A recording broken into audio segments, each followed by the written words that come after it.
My name's Charlie Starrett and I'm from Transformational Women.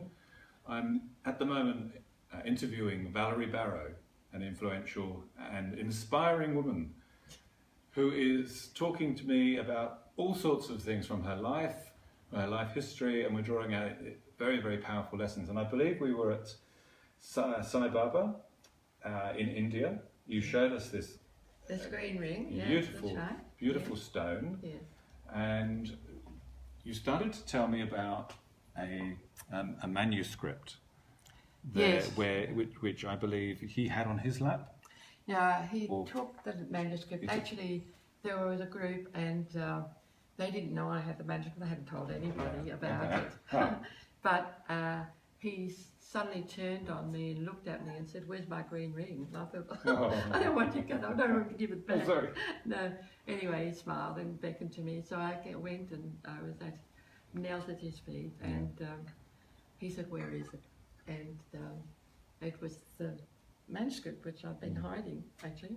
And so he put it on his lap, he was leaping through it, and then I had actually asked, when I was at home, if our new granddaughter had been born. There was a little baby photo, and I asked if he was, if we did get an interview when we went to India, would he please bless the child, right? So I thought that would also prove that I'm really talking to him telepathically, right? This is my silly mind. Anyway, he took the first thing he did was open the manuscript and the cover, took out the baby photo and gave it to me and said, "Granddaughter." Dear. I knew straight away, and I just sort of laughed. But all the time, I was talking to him and telepathically. I couldn't talk to him. I couldn't open my mouth and get anything out. I was talking to him. No, I didn't.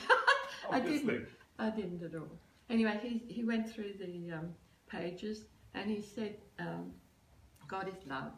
Yeah. And he talked about the universe as love and live in love. These sort of messages are beautiful. Yeah. And he said to me, "This is not finished." And I said, "Will you help me, Baba?" And please, Baba, telepathically.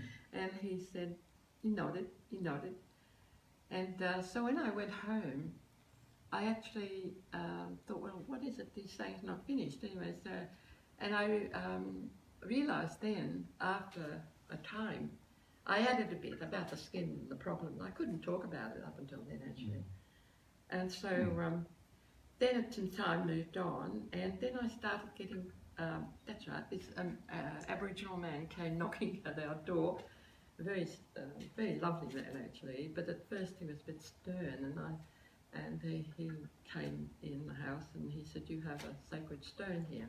And I felt a bit nervous then, and I said, "Well, I do, but I've always respected." Just to remind the people who'll be watching this bit, because there was a bit in the previous part where you said that a lady had come to you with a box and the sacred stone in, which I think you said was actually men's business. That's right, so, and that's exactly what Jerry said. Okay. This is the Aboriginal man. He said it's men's business, and I said, "Yes, I understand that, Jerry, but I've always respected it, and I have a being that speaks through me now, and his name's that he speaks through me." And he said, "What is his name?" And I said, "Alcheringa." "Oh," he said, "that's all right then." So it was quite wonderful. I've got actually stories that Jerry told me on my website. If anyone's interested, it's a wonderful interview. We'll leave a link beneath the video so people can go to your website. But so Jerry came to your house in the Alcheringa stone, and that was we were going off in that direction, and he was kind of saying, "Oh, you shouldn't really have this stone," and then you said, "Oh, but the name's Alcheringa," right, and he was happy. Before that, Sai Baba had said that you're not finished. And you thought that was related to your first book, which is Book of Love. And so I just added a little bit to it, and it ended up a book published with 144 pages. 144 pages. Which was sacred, actually, but I didn't understand or read, nor did I organise it upstairs, obviously did. And if I could say then, that was when Jerry came, I must have heard about the book and the stone, and so that was okay, he understood then, and we became very good friends, actually.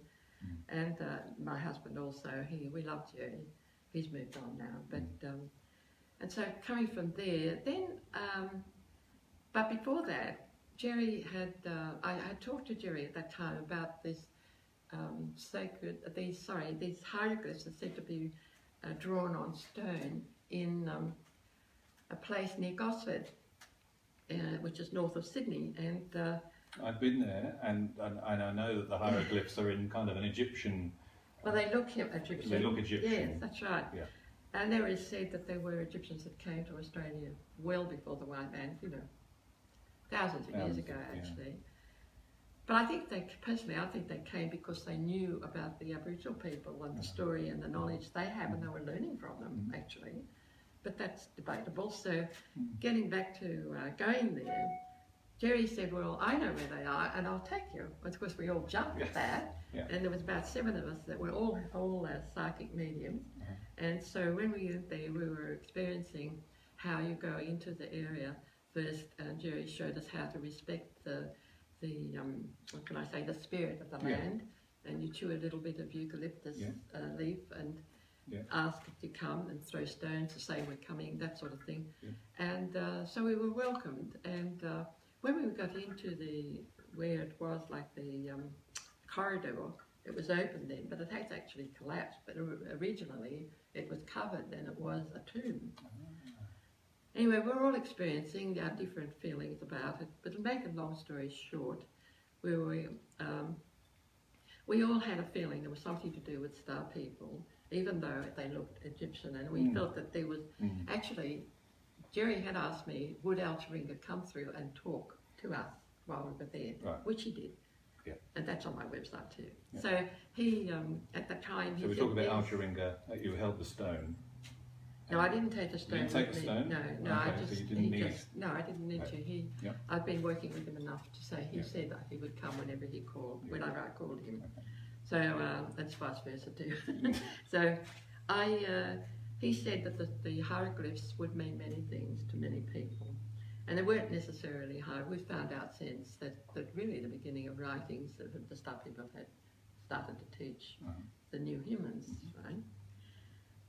So getting back to the story, we found that going home, now I've missed a little bit in that Jerry and I were left, and this other lady, Helen, we all experienced a past life memory of the star people coming in a terrible accident that happened. It was like we had been off a huge mothership and it exploded, and there were 50,000 people on board, and they had all lost their lives except 90 people. And we could remember that, and we had lost loved ones, and we were terribly upset. We were star people. We were similar to those little ones I was saying, with no hair, but we were tall, and we'd come from the Pleiades, and we had originally come with the hierarchy under asking for us to all come to set up a civilization here in this part of the world, solar system, on our planet, Earth, and establish a raised consciousness, which that would spread out and radiate out to everything, to the planet. And I believe you said that this area of the galaxy was a kind of a darker area, yes, and it did say that. And it was populated by different kinds of beings. Yes, people that weren't that were victims of their creation, perhaps, or they didn't understand. They had cold blood. They didn't understand what it was like to feel pain, all those things. But the other thing too, they didn't understand about love and compassion and caring for one another. Not to that extent. Yeah. Anyway, so we had this story. It started to roll out chapter by chapter, if you like, because people heard about us going. It's wonderful, spirits when they do. They just prompt people, and they were ringing me and thinking, saying, I heard about, well, I don't really know why I'm ringing, or something like that. And I said, oh, I've got a pretty good idea. And they're talking about the story and the hieroglyphs at Carry On. And I said, well, what about if you just come? And I found that I was working with people just from photographs and the symbols. Yeah. And we would respond and go into a regression just automatically, and tell a story. So I made it clear, I made it careful recording of all of those, So that the story that's written in the book Alcheringa, when the first ancestors were created, as it turned out, that it more or less as it happened. So it's a true story, the way it happened, and also the stories that each individual added to the part. We didn't use all of them, but just what was appropriate to the same story. And I recently read the book. I was kind of guided to go and live in that area and visit the stones and come and be made aware of the book, and I eventually got it and read it, and the way that it unfolds is quite gripping. You couldn't make it up. The way and the kind of the stuff at the end about the I don't know, the betrayal, the stuff that comes through is unexpected. But I love the way that you said, you know, people were drawn to you. You attracted the right people, and almost in the right order. They were. It's almost, they said themselves, it was almost like I've got a flag and it's numbered something or other, and it's my turn. Well, so, I'm laughing. So I would laugh, but it's like a good story and a bad guy, you know. Yeah. Beginning, a middle, and an end, and they were all lined up, all the good guys, and then the bad guys started going, the ones that blew up the ship. Yeah. And they were so heartbroken about that. Yeah. And Exactly. they were just caught up in the story and wanted to heal because they felt badly about it as well. They'd gone on to raising consciousness, that sort of thing. So it was a great healing for everyone, but as Star people, from where we came, we weren't used to emotions like we were experiencing when we were here. And that was something we had to learn to deal with, and it was very difficult, very difficult. Yeah.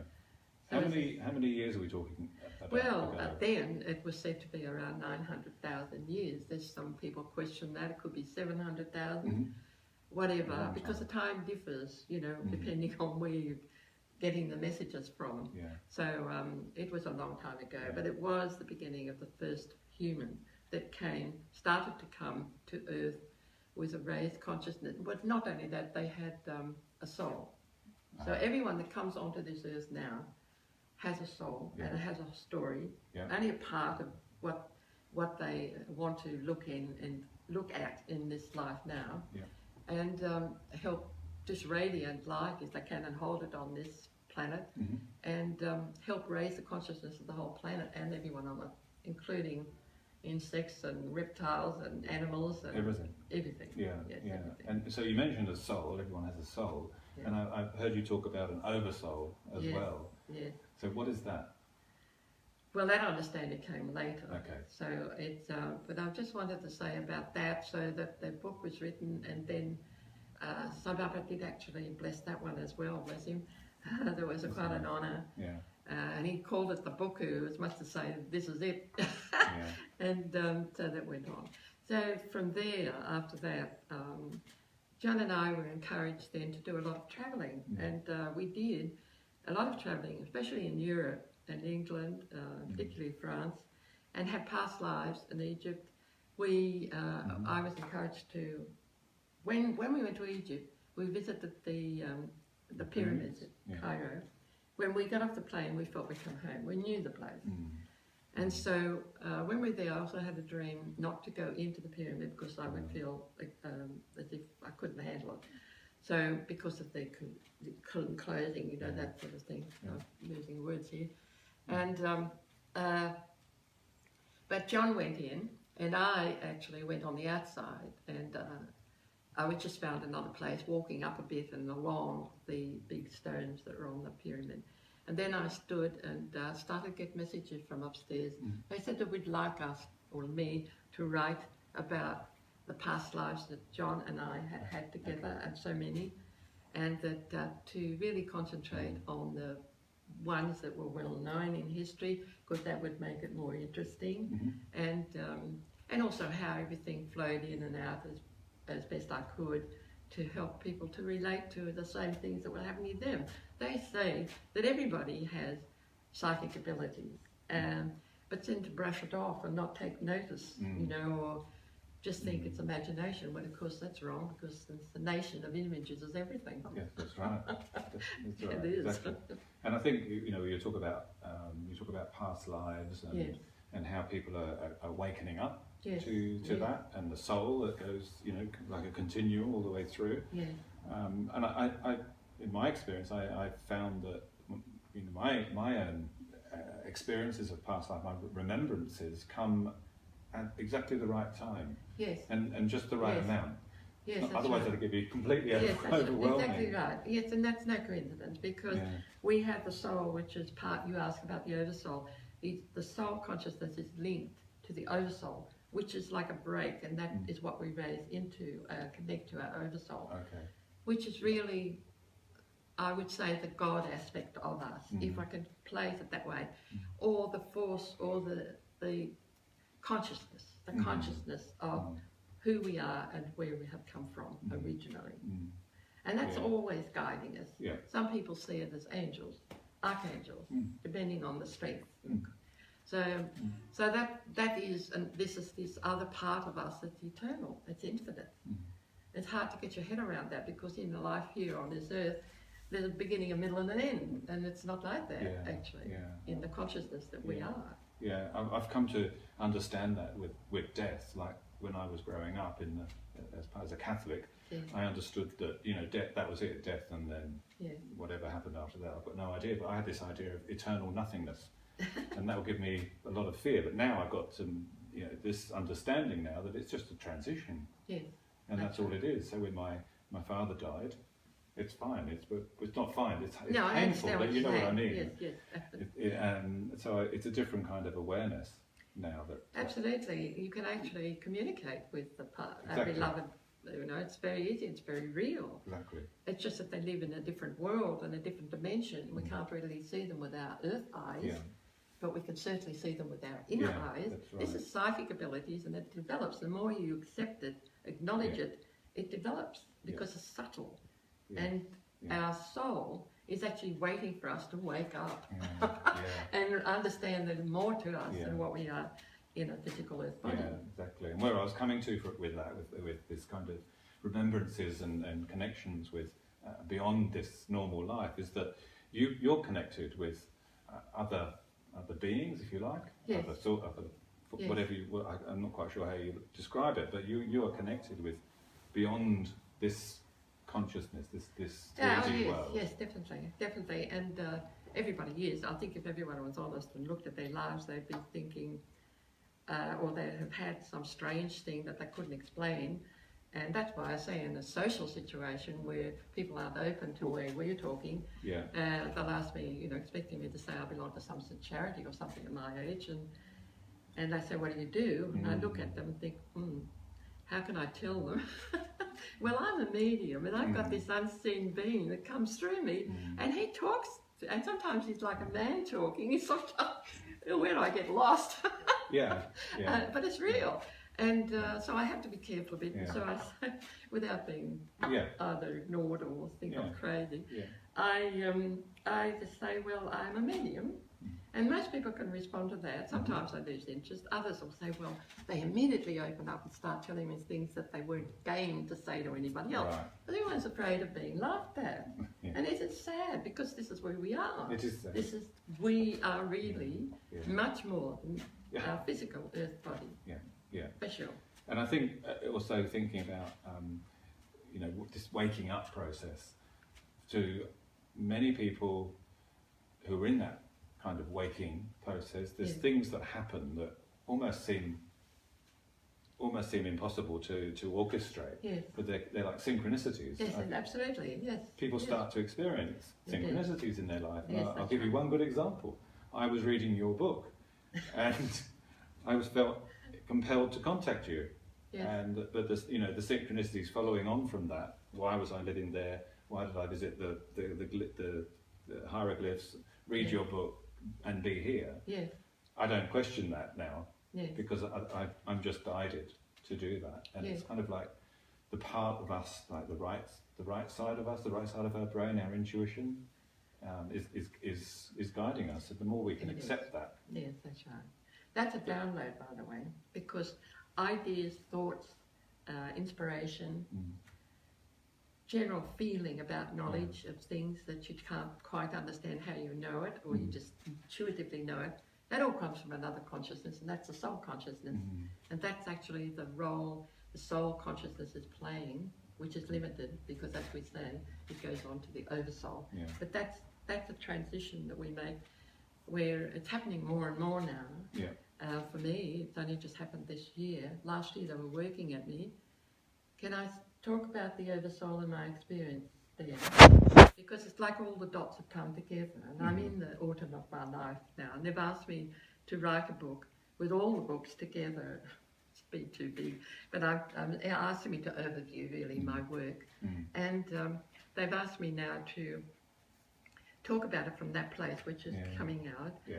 I've lost a bit where I'm saying now. Sorry. Well, you were going towards writing a book. That's right. Yes, I went to a conference earlier this year in January, and I had been getting information about connecting to Andromeda. Andromeda? Or Andromeda? Cosmic Sai Baba actually has been giving messages for a long time through me. Yeah. Now he's handed it over. He introduces, opens it up. It's a platform. It's real, and we are now communicating with Andromeda Val in Andromeda, which is another galaxy, the M31, which is it's beyond our understanding how far away it is, and is it possible to communicate? But we're forgetting this is 6,000 years ahead. They say.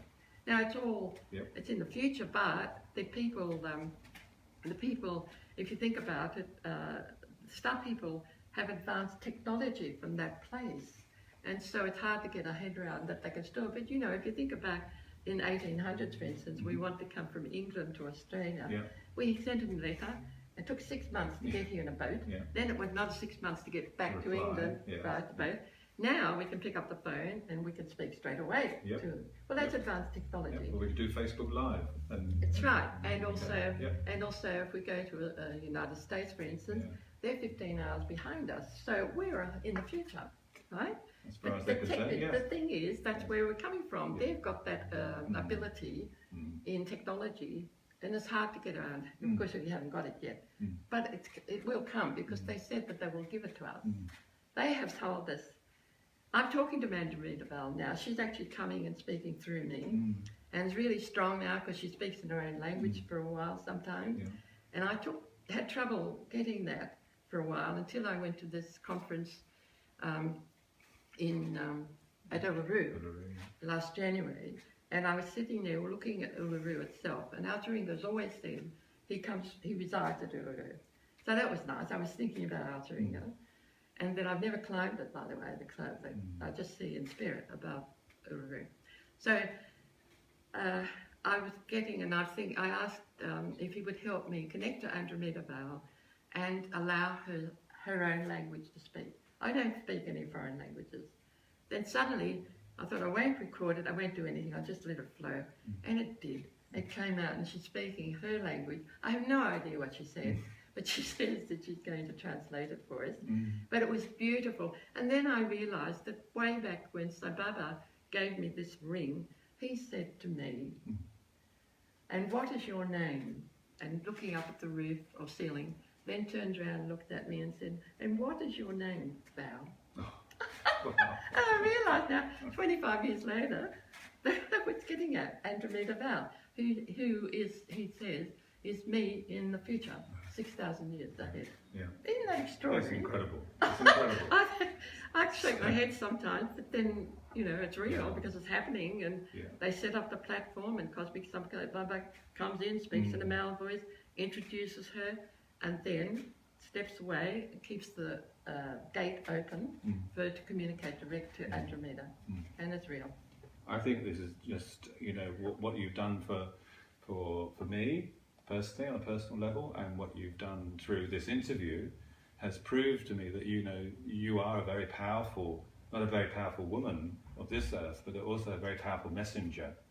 That's what my role is, a messenger. Yes. You're a very powerful messenger, and I think the message that we've managed to get out today is very powerful, and would really be worth reviewing for our viewers, any viewers watching this at the moment and would watch it again, because there's a lot of things in there that we only just touched on. Yes, true. But are very, very relevant to the way we're going as a human race. Absolutely, humanity. yes, that's absolutely right. Because the messages that we're getting from Andromeda, they say they created this planet, so they know a lot about it, and they're asking me to translate that and talk about the evolution of the planet and the reason why and where it seemed to stray and sort of thing. Yeah. I want to thank you. Valerie Barrow has been my guest today on Transformational Women. Conversations over a cuppa, and we have let the tea go cold. It's been an absolutely wonderful experience talking to you. You're a very powerful woman, and I've been humbled, I guess, to have this opportunity to meet you, but also to talk with you so that we can get the message out. Thank you so much for being with us. Thank you very much. Thank you. Thank you.